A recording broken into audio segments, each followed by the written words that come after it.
बगैर भक्ति के जो ज्ञान होता है ना, वो सज्जनों लंगड़ा है। बगैर भक्ति के ज्ञान लंगड़ा है, और ज्ञान के बगैर भक्ति है वो अंधी है। इसलिए हमें भक्ति की भी जरूरत है और ज्ञान की भी जरूरत है। नमस्कार दोस्तों, आप देख रहे हैं जम्मू ट्रिब्यून और मैं अजय सलाथिया। दोस्तों, जिला सांबा तीर्थ स्थानों की धरती है, तीर्थ स्थानों की भूमि है। चाहे हम परमंडल की बात करें, चाहे उत्तरवाहिनी की बात करें, चाहे घोड़ा सलाथी की बात करें, चाहे सांबा, चाहे बड़ी ब्राह्मणा, आपको वहाँ पर तीर्थ स्थान मिलेंगे। और आज मैं वीरभूमि घोड़ा सलाथिया में विराजमान हूँ। मेरे साथ बिट्टू जी हैं और मेरे साथ साक्षात यहाँ शास्त्री जी मौजूद हैं। और शास्त्री जी कहाँ से आए हैं ये हमें सब बताएंगे। और मैं सौभाग्यशाली हूँ कि आज मुझे इनका इंटरव्यू लेने का मौका मिला। शास्त्री जी, आप कहाँ से आए हैं और यहाँ कितनी बार आ चुके हैं या पहली बार आपका यहाँ पर आगमन हुआ है? जी, मैं ब्रजधाम वृंदावन से हूँ, ब्रजभूमि से। वृंदावन के साथ में ही थोड़ा हट के हमारा वहाँ गांव है, और यहाँ पर हम आते रहते हैं। इस क्षेत्र में मैं कई कथाएं 30-35 कथा कर चुका हूँ। विश्ना में, आरएसपुरा में, आरएसपुरा क्षेत्र में, शतबारी में, उधर रायपुर वाली साइड में कथा में काफ़ी कर चुका हूँ इधर। अभी फ़िलहाल में हम विश्ना के साथ में जो चक अवतारा है वहाँ आश्रम बना रहे हैं और चल रहा है, काम बन रहा है। शायद हो सकता है ठाकुर जी ने तो हम वहीं पर अपना स्थान ग्रहण करेंगे। विश्ना ये जम्मू कहते हैं मंदिरों का क्षेत्र तो है ही है, यहाँ तो हर जगह मंदिर है। और भागवत की महिमा यहाँ इतनी समझने वाले हैं हमारे परम पूज्य शास्त्री जी, जिनका हमने नाम सुना था। देखे तो दर्शन तो हम नहीं कर पाए थे, परम पूज्य द्वारकानाथ शास्त्री जी महाराज, उनके आधारित एक ऐसी भागवत जी का यहाँ एक जड़ और भागवत का ज्ञान इन लोगों में, हृदय में ऐसा बसा हुआ कि बड़े तन मन से तन में होकर के श्रीमद् भागवत कथा श्रवण कर रहे हैं यहाँ पर समस्त धर्म प्रेमी। और कहते हैं यज्ञ सर्वश्रेष्ठ कार्य, तो यज्ञ सर्वश्रेष्ठ कार्य हमारे वेदों ने। यज्ञ पहले से राजा लोग थे जो यज्ञ करते थे, ब्राह्मणों के द्वारा करवाते थे समस्त धर्म प्रेमी, क्योंकि यज्ञ जो है हमारे वेदों, चतुर्थ वेदों का सार जो है वो यज्ञ है। और इस यज्ञ में हमारे ये जो धार्मिक जो धर्म प्रेमी हैं, घोड़ा सलाथिया से, इधर से, वहाँ से, चारों तरफ से लोग आते हैं, यज्ञशाला की परिक्रमा करके अपने जीवन को धन्य बना रहे हैं। और यज्ञ में अपने हाथों से आहुति भगवान को भोग अपने स्वतः हाथों से दे रहे हैं, भगवान पा रहे हैं बड़े प्रसन्न पूर्वक होकर के।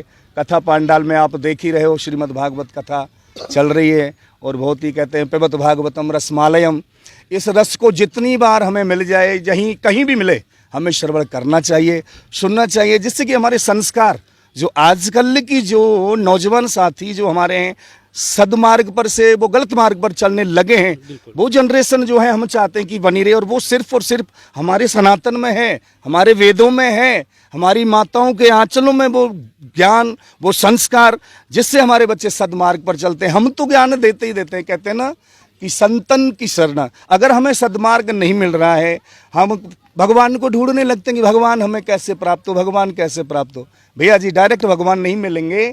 अगर भगवान को पाना है तो भगवान संतों की शरणी, भक्तों को जाना होता है। और जब कथा सत्संग श्रवण करना होता है, जब वहाँ वो श्रवण करते हैं तो ज्ञान की प्राप्ति होती है। जब ज्ञान मिलता है तो फिर भक्ति भी जरूरी है। ज्ञान ही ज्ञान से काम नहीं चलता, क्यों कि बगैर भक्ति के जो ज्ञान होता है ना, वो सज्जनों लंगड़ा है। बगैर भक्ति के ज्ञान लंगड़ा है, और ज्ञान के बगैर भक्ति है वो अंधी है। इसलिए हमें भक्ति की भी ज़रूरत है और ज्ञान की भी ज़रूरत है। सज्जनों, यहाँ जो ज्ञान गंगा बह रही है, मेरी तो क्या क्षमता है जो मैं अपने वेदों का, अपने मुखारविंद से जो ये ज्ञान को संपूर्ण कर सकूं। कोशिश कर रहा हूं कि कुछ शब्द, भागवत जी का कहते हैं ना कि एक शब्द भी अगर हृदय में उतर जाए, एक शब्द भी अगर हमारे मन को छू जाए, हमारे मन में बैठ जाए, तो समझ लो कि भागवत जी का एक शब्द ही हमारे जीवन में परिवर्तन कर देता। शास्त्री जी, हम जिला सांबा के अलग अलग जिलों में जाते हैं, ये माताएं नीचे बैठी हैं जी, 80 साल की, 90 साल की, जी जी, घुटनों से चला नहीं जाता जी बिल्कुल। लेकिन जब अति महाविष्णु यज्ञ में पहुंचती हैं या सतवा में पहुंचती हैं, यहाँ झूम कर नाचती हैं। जी बिल्कुल, वो घुटने का दर्द गायब हो जाता है। बिल्कुल होता है। और आप मुझे ये भी बताएं, उन नौजवानों को ये संदेश भी बताएं जी कि उनको अति महाविष्णु यज्ञ में क्यों आना चाहिए। बल्कि अगर ये साथ है, इनको अपने बच्चों को भी साथ में लाना चाहिए। बिल्कुल लाना चाहिए सर। देखिए, ये माता है हमारी, हम इनसे रोज बोलते हैं मैया ओ बच्चों को लेके आओ, थोड़ा सा पंगे करेंगे, लेकिन हमें मंजूर है। भगवान भी तो बच्चे थे। कल बाल लीलाओं का मैं कथा के माध्यम से वर्णन कर रहा था कि गोविंद ने, देखो भगवान ने चोरी भी की, भगवान चाहते थे माखन चोर कहलाए, उनका नाम चोर पड़ गया। हमारे बच्चे हमारे इस कथा में आएंगे, यज्ञ में आएंगे, वेदों का ज्ञान, भागवत कथा के 2 शब्द उनके हृदय में जाएंगे। हम बार बार बतलाते हैं कि माँ बाप की सेवा, बच्चों को शुद्ध संस्कार, जब हम ऐसी जगह पर हमारे नौजवान नहीं जाते, एक हम बोलते हैं कि भाई आगे बढ़े, बच्चा पढ़े, उधर भरने, उधर यानी कि पेट भरने की शिक्षा देते हैं, लेकिन उनको संस्कारों को नहीं बताते कि बेटा भगवान भी है, उनका हमें पूजन करना है, गोविंद भी है। सारे रिश्ते हम बतला देते हैं अपने बच्चों को कि भाई वो चाचा है, वो पापा है, वो मामा है। वो कौन बतलाता है? जोर से बोलो ना। माँ बतलाती है। तो माँ एक गलती करती है, हम उन माँ को बोलते हैं कि माँ उनको एक ये भी बताओ बच्चों को कि बेटा भगवान भी है, उसका पूजन करना है, बगैर भगवान के पूजन से हमारा काम नहीं बनेगा। जब तक लक्ष्य माँ उसको सिखाएगी तो बच्चा जाएगा, निश्चित आएगा। मैं देखता हूँ रोड पर निकलते हैं, 2 मिनट वो कोई सुनते हैं कथा, तो वो सुन करके हम ऐसा कोई प्रभावशाली ऐसा वचन भगवान की जब उस भागवत जी के वचनों को सुन करके, भागवत जी के श्लोक सुन करके कि वरहा पीड़म नटवर वपु, अरे सुखदेव जैसे जो महान तपस्वी जो बैठे थे, व्यास जी ने बुलाए, एक शब्द भागवत का आधा श्लोक बोला उन्होंने। व्यास जी के शिष्य भेजे थे और सिर्फ आधा श्लोक उन्होंने बोला। उस लेख को सुन करके मैयाओ, जब सुखदेव जी भागवत पूरी सुनने के लिए आ गए, अगर आपके बच्चे आएंगे, 1 दिन नहीं सुनेंगे, 2 दिन नहीं सुनेंगे, तीसरे दिन अवश्य उनके कानों में थोड़ी सी बात जाएगी और वो जरूर कथा पांडाल में आएंगे, जरूर आएंगे। और जब कथा पांडाल में आ जाएंगे तो समझ लेना उनका जीवन में जो सदमार्ग को छोड़ करके वो गलत मार्ग पर चलते ना। अब देखो मैं कितने सुन रहा हूँ, देख रहा हूँ कि बच्चे नशों की आदत में जा रहे हैं, नशों वाली तरफ चले जाते हैं, घर बर्बाद हो रहा है। 1-2 बच्चे हैं, उनको संस्कार नहीं देंगे, पहले 4 हो जाते हैं। एक बच्चा अगर बिगड़ गया हमारे परिवार का, इकलौता पुत्र जिस माँ का बिगड़ गया, तो आप सोचो उस माँ के हृदय पर क्या बीतेगी।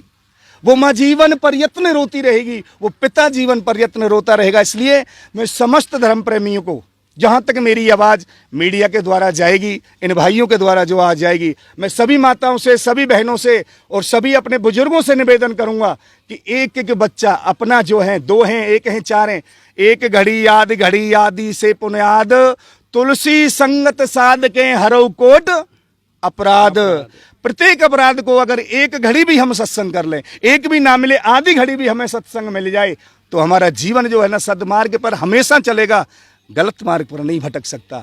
इसलिए प्रत्येक माँ से, आप सबसे, आप जो मेरी आवाज़ सुन रहे हैं, मेरा सबसे निवेदन है, कहीं भी भागवत हो, सत्वा हो, संकीर्तन हो, मंदिर जाने की भगवान की तरफ अपने बच्चों को आकर्षित करें और उनको कथा में लाएं, यज्ञशालाओं में ले जाएं, संतों की शरणागति लेकर के जाएं। संत उनको कभी भी गलत शिक्षा नहीं देंगे, अच्छी शिक्षा देंगे, सुंदर शिक्षा देंगे। अब देखो ना, नारद जी को मैंने आपको विधान बतलाया, नारद जी दासी पुत्र थे, उसी जन्म में नहीं जा पाए कि मेरी माँ को तकलीफ होगी, लेकिन उसको भागवत से, संतों की शरणागति से, सत्संग के द्वारा वो ज्ञान प्राप्त हुआ कि दोबारा इतनी भक्ति की कि नारदो देव दर्शना की, नारद जी इतने बड़े तपस्वी बन गए कि जो नारद जी के दर्शन कर लेता है उसको देव दर्शन, देवताओं के भी दर्शन होते हैं। इतनी क्षमता है भैया, ये भक्ति की ही है। बिल्कुल, बिल्कुल। और भक्ति से बढ़कर के शायद मुझे लगता है इस जगत में, इस संसार में कुछ भी नहीं है।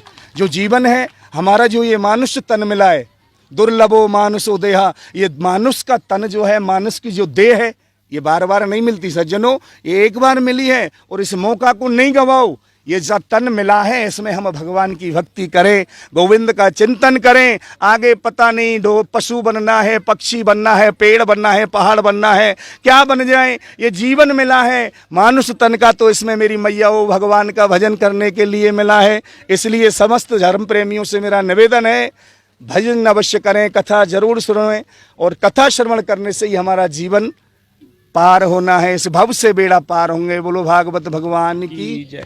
तो दोस्तों, ये थे वृंदावन से आए हुए हमारे साथ शास्त्री जी। मैं आपको बता दूं, गुड़स लाथिया के जितने भी बुजुर्ग यहाँ पर, औरतें, माताएं, बहनें यहाँ जितनी भी पहुँची हैं, बहुत ही भाग्यशाली हैं, क्योंकि हमारी कन्हैया जी की धरती से ये आए हुए हैं और आज यहाँ पर इन्होंने अति महाविष्णु यज्ञ रचाया है।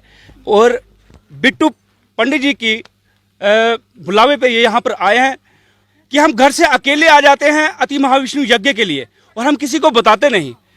अगर आप किसी एक को भी साथ में लाते हैं तो उसका 50% पुण्य आप कमा लेते हैं। अगर आप 10 महिलाएं साथ में ला रहे हैं तो सोचिए 10 महिलाओं का 50% पुण्य आपने कमा लिया। लेकिन हम अकेले ही घर से निकल जाते हैं सतुआ के लिए, अति महाविष्णु यज्ञ के लिए। अगर आप घरों में बताएंगे, क्योंकि उसका पुण्य भी आप ही को लगेगा। ये बातचीत अक्सर जो हमारे शास्त्री जी मेरे साथ मौजूद होते हैं वो कहते हैं, और आज मैं भी अपने आप को सौभाग्यशाली समझ रहा हूं कि साक्षात शास्त्री जी बिंद्रावन से यहाँ पर मौजूद हैं। और बिट्टू पंजी जी का मैं धन्यवाद करूंगा कि इन्होंने मुझे मौका दिया आज इनसे बातचीत करने का। तो दोस्तों बने रहे आप मेरे साथ, देखते रहे जम्मू ट्रिब्यून। जय हिंद, जय भारत, जय डुग्गर।